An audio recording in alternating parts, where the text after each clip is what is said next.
अस्सलाम वालेकुम व्यूअर्स, आप देख रहे हैं आदिल जिलानी के साथ ये अहम प्रोग्राम। व्यूअर्स, आज के इस प्रोग्राम में हम बात करेंगे कि पाकिस्तान में ये जो जारी सियासी और माशी बहरान है और उसके साथ साथ ये जो सैलाब की तबाहकारियाँ हैं उसके मनफी असरात पाकिस्तान के बिजनेसेस पर पड़ रहे हैं, मार्केट्स पर पड़ रहे हैं, कॉन्फिडेंस गिर रहा है और डॉलर और महंगाई में दिन ब दिन इजाफा हो रहा है। डॉलर इस वक्त जब से ये गवर्नमेंट आई है 183 रुपये से 237 रुपये तक पहुँच चुका है, 23% की कमी आई है। तो बावजूद इसके क्या IMF प्रोग्राम बहाल हुआ, उसके बाद कुछ रिकवरी हमें डॉलर के अंदर नजर आई थी कि रुपए ने रिकवर किया था अगेंस्ट डॉलर, लेकिन दोबारा से ये जो मेल्टडाउन है, ये जो इकोनॉमिक इंस्टेबिलिटी है, ये उसी तरह जारी है। रिजर्व्स गिर रहे हैं, इनफ्लोज आ नहीं रहे और जो डॉलर है वो हर गुजरते दिन के साथ एक नया हाई बना रहा है। तो बुनियादी सवाल ये कि माशी और सियासी बहरान के साथ साथ जो सैलाब की तबाहकारियां हैं उसके मनफी असरात मार्केट्स पर जो पड़ रहे हैं, तो क्या डॉलर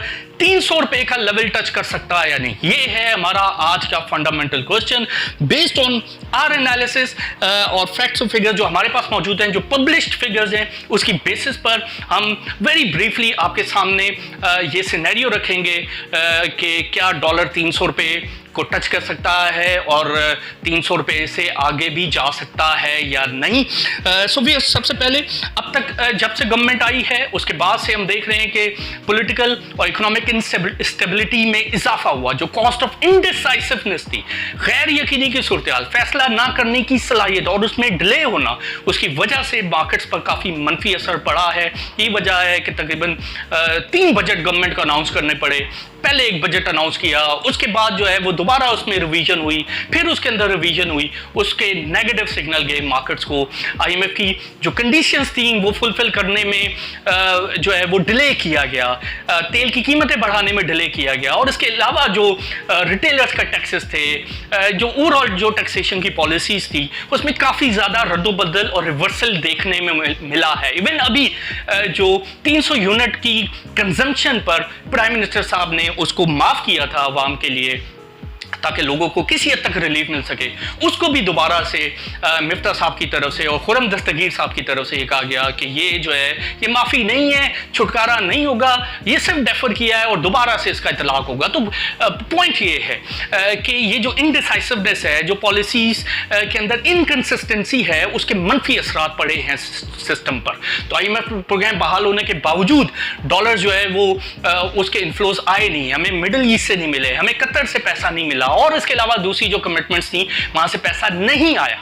यही वजह है कि मार्केट में जो डॉलर है वो बढ़ता जा रहा है। और फिर उसके साथ साथ गवर्नमेंट ने पैनिक में आके LCs को बंद किया, प्राइवेट सेक्टर LCs नहीं खुलवा पा रहा। तो जब वो LCs नहीं खुलवा पा रहा तो वो इंपोर्ट्स टाइमली नहीं करेगा। जब इंपोर्ट्स टाइमली नहीं करेगा तो जो रॉ मटेरियल जो वो इंपोर्ट कर रहा है, जो प्लास्टिक इंपोर्ट कर रहा है या दूसरे जो स्टील से रिलेटेड जो मटेरियल है वो इंपोर्ट कर रहा है, ऑटो मैन्युफैक्चर्स के अंदर, कंस्ट्रक्शन के अंदर, स्टील इंडस्ट्री के अंदर, फर्टिलाइजर के अंदर, तो वो उसके अंदर वैल्यू एडिशन करके उसको एक्सपोर्ट नहीं कर पाएगा। तो पॉइंट ये है उसके मनफी असरात एक्सपोर्ट पे पड़े, आपकी इंपोर्ट्स पर भी पड़े, इकोनॉमिक स्लो डाउन मजीद हुआ, मजीद जो है वो आपकी इकोनॉमी के अंदर जो है वो गैर यकीनी की सूरत हाल पैदा हुई, पैनिक आया मार्केट ने और मार्केट को नेगेटिव सिग्नल गया कि यहाँ पर गवर्नमेंट के पास डॉलर की शॉर्टेजेस हैं, मुल्क डिफॉल्ट की तरफ जा रहा है और यहां से आप एक्यूमुलेशन करें। तो ये नेगेटिव सिग्नल मार्केट को नहीं जाना चाहिए था,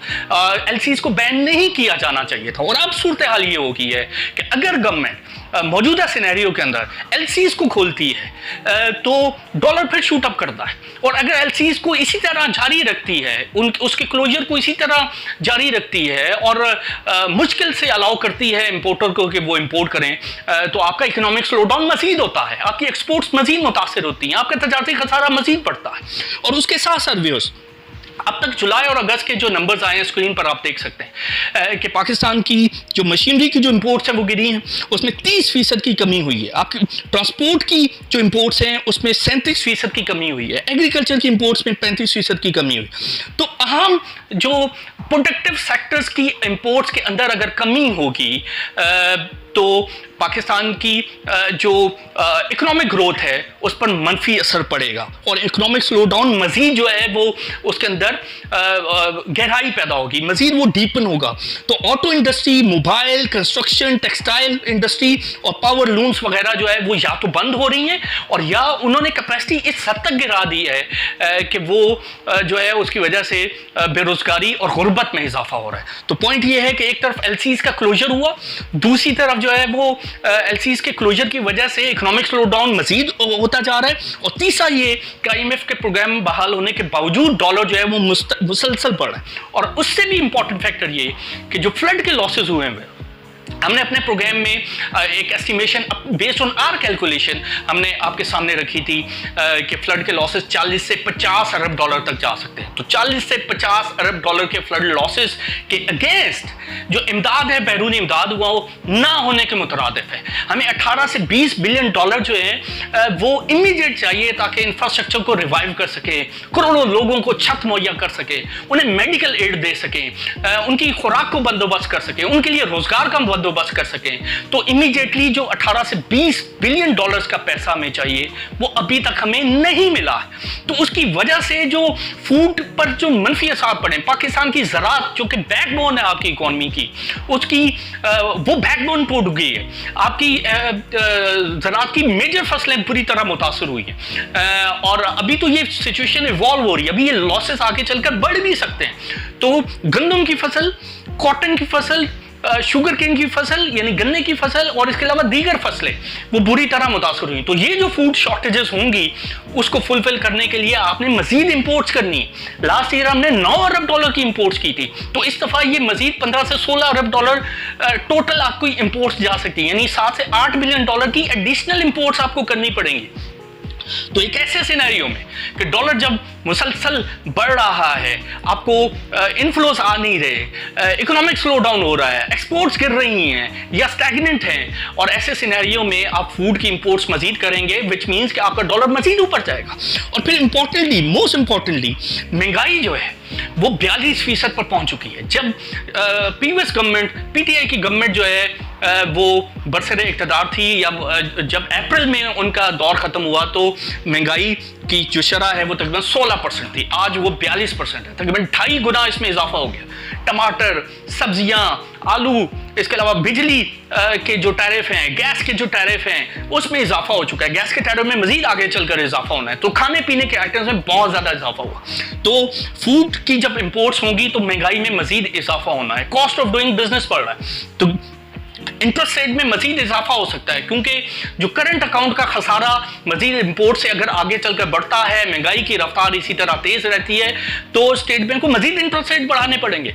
तो पॉइंट ये है कि एक ऐसे सिनेरियो में जहां पर इकोनॉमिक मेल्टडाउन बहुत तेजी से हो रहा है और शॉर्ट टर्म में आपको कोई बेहतर उम्मीद नजर नहीं आ रही पाकिस्तान के एक आम शहरी को कि उसका मुस्तकबिल महफूज हो सके, पाकिस्तान की मिडिल क्लास जो है वो पिस कर रह गई है, पाकिस्तान के बिजनेसेस को कोई उम्मीद नजर नहीं आ रही, तो ऐसे सिनेरियो के अंदर ये जो पैनिक है ये मजीद जो है वो गहरा जो है वो आपका रुपया डॉलर के मुकाबले में गिर चुका है।